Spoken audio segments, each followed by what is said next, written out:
আসন্ন বড়দিন উপলক্ষে। বড়দিন আমরা জানি, বড়দিন হলো যীশু খ্রিস্টের জন্মদিন।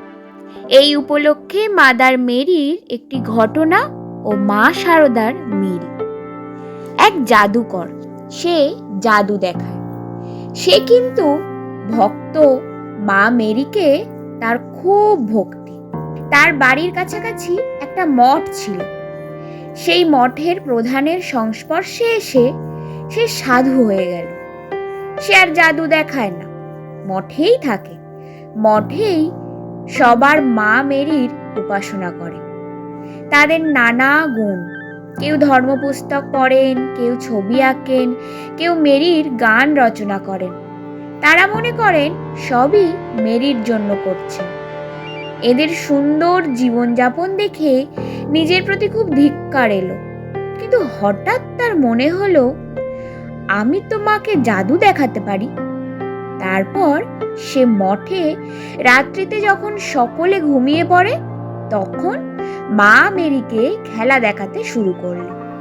তার সব দুঃখ চলে গেল, মুখে আনন্দ। কিন্তু খবরটা মঠাধ্যক্ষের কানে গেল। তখন চুপি চুপি তিনি রাত্রিতে ব্যাপারটা দেখতে গেলেন। গিয়ে দেখলেন জাদুকর তামার বল আর রিং নিয়ে পা উপরে তুলে মা মেরিকে খেলা দেখাচ্ছে। মঠে জাদু, এ তো ভয়ানক অনাচার। লোকটার মাথা খারাপ হয়েছে, ওকে এখান থেকে সরাতে হবে, সরিয়ে দিতে যাবেন। এমন সময় দেখলেন মা মেরি বেদি থেকে নেমে এসে জাদুকরের ঘাম মুছে দিচ্ছেন। এই দৃশ্য দেখে তিনি তো অবাক। আমরা কত প্রার্থনা করি, আর জাদুকর কিছু না করেই মেরির দেখা পেয়ে গেল। মাদার মেরি ও মা শারদা যে এক, এ কথা স্বামীজির সকল বিদেশিনী শিষ্যারা বারবার উপলব্ধি করেছেন।